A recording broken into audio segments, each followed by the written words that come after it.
महाकुंभ की महिमा अपरंपार है और इस वर्ष का जो महाकुंभ है वह अद्भुत है, क्योंकि 144 वर्ष बाद ऐसा महाकुंभ आता है। देश विदेश से लाखों करोड़ों श्रद्धालु वहाँ पहुँच रहे हैं, जो संगम में डुबकी लगाने के लिए आतुर हैं। अभी हाल ही में सुरेश रैना जो कि क्रिकेटर हैं, गायक गुरु रंधावा, अभिनेता अनुपम खेर समेत कई बड़ी हस्तियों ने संगम में आस्था की डुबकी लगाकर प्रार्थना की। इसी बीच में एक मशहूर कोरियोग्राफर और फिल्म निर्देशक रेमो डिसूजा भी शनिवार को महाकुंभ पहुंचते हैं। रेमो डिसूजा ने इंस्टाग्राम पर एक वीडियो भी शेयर किया जो कि तेजी से वायरल हो रहा है, और उस वीडियो में रेमो अपना चेहरा ढके हुए हैं, जिससे उन्हें पहचान पाना मुश्किल हो रहा था। बता दें कि कुछ दिन पहले रेमो को जान से मारने की धमकी मिली थी। इसके बावजूद वो सार्वजनिक स्थल पर पहुंचते हैं, संगम में डुबकी लगाते हैं। हम सभी को अवगत ही है कि सनातन में आस्था रखने वाले कोई भी हो, सभी वहाँ दौड़े चले जा रहे हैं, संगम में डुबकी लगाने का अवसर खोज रहे हैं। इसी बीच ये रेमो डिसूजा कैसे चूक सकते थे, क्योंकि सनातन स्वभाव उनके अंदर था। लेकिन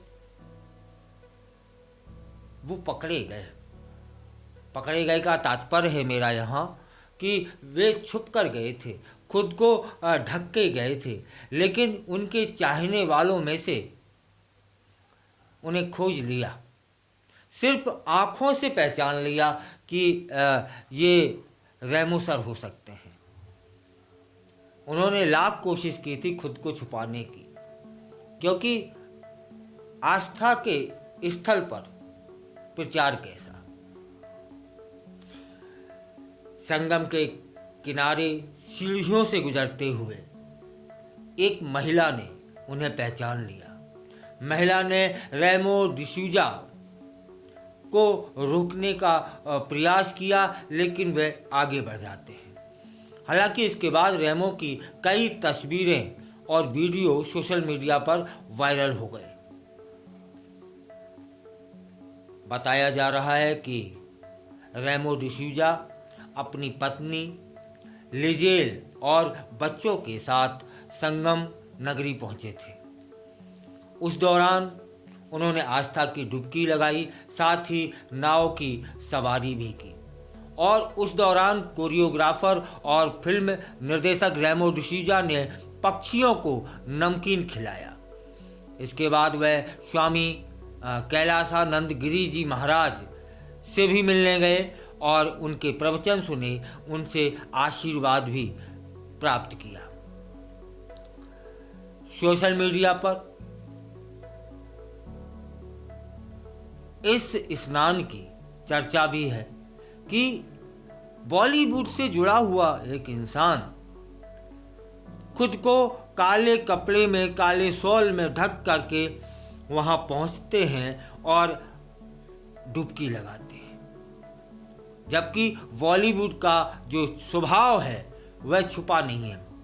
अब बॉलीवुड में आध्यात्मिक स्वभाव का होना यह बड़ी बात है।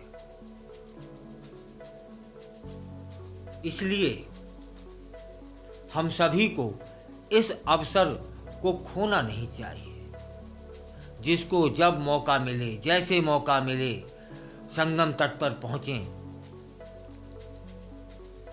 डुबकी लगाएं, मोक्ष की कामना करें। अब समझिए ना कि इतने भीड़ भाड़ इलाके में खुद को छुपा करके जाना एक वाकई में मुश्किल काम था, लेकिन रैमो खुद को छुपा ना पाए। उनकी प्रसिद्धि ही ऐसी है कुछ। इसके बाद ताज्जुब मालूम इसमें बात क्या है कि रैमो को जान से मारने की धमकी मिली थी, इसके बावजूद भी वे गंगा तट का आकर्षण छोड़ ना पाए।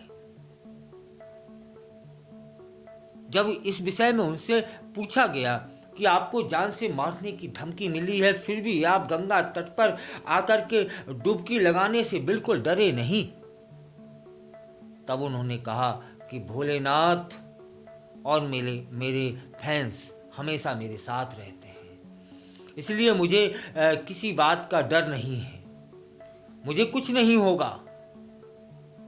जब तक भोलेनाथ चाहेंगे तब तक कुछ नहीं होगा।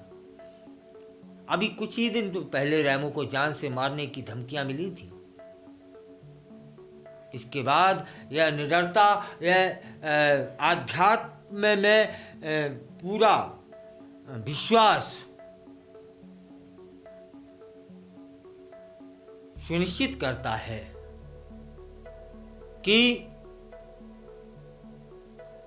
यदि किसी में अपने सनातन के प्रति, अपने आराध्य के प्रति भरोसा है, विश्वास है, तब फिर वाकई में दुनिया का कि कोई शय उसका कुछ नहीं बिगाड़ सकती। इसका प्रमाण है रैमो डिसूजा, जिन्हें जान से मारने की धमकी मिलती है, इसके बावजूद भी वे अपने आप को थोड़ा सा ढक कर और डुबकी लगाने अवश्य पहुंच जाते हैं।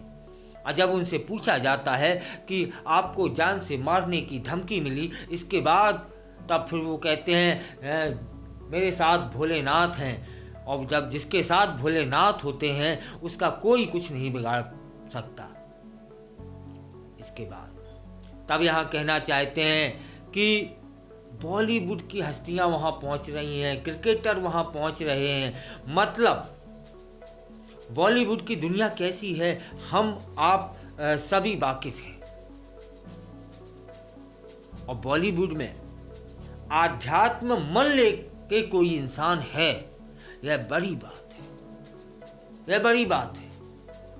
और ऐसे लोगों का तो वाकई में सम्मान होना चाहिए, स्वागत होना चाहिए कि भारतीय सनातन प्रक्रियाओं के प्रति उनमें कितनी आस्था है। जरा सी भी वो नहीं डरे। लोगों ने उन्हें धमकाया कि हम मार देंगे, जान से मार देंगे, तो क्या मन में विचार आया होगा कि मरना तो एक दिन है, तुम्हें मारना है तो मार देना, मैं तो संगम तट पर डुबकी लगाने अवश्य जाऊंगा। और वे गए, वे सफल हुए, क्योंकि यहाँ पर आस्था ने यदि ये काम किया कि वो वहाँ तक ले गए, तब फिर सनातन जो धर्म है, सनातन जो देवता हैं और गंगा मैया, उन्होंने उनका साथ दिया कि तुम जैसे आए हो वैसे ही लौटोगे। वे जैसे आए वैसे ही सुरक्षित लौटे। तब फिर बोलिए ना, हर हर महादेव।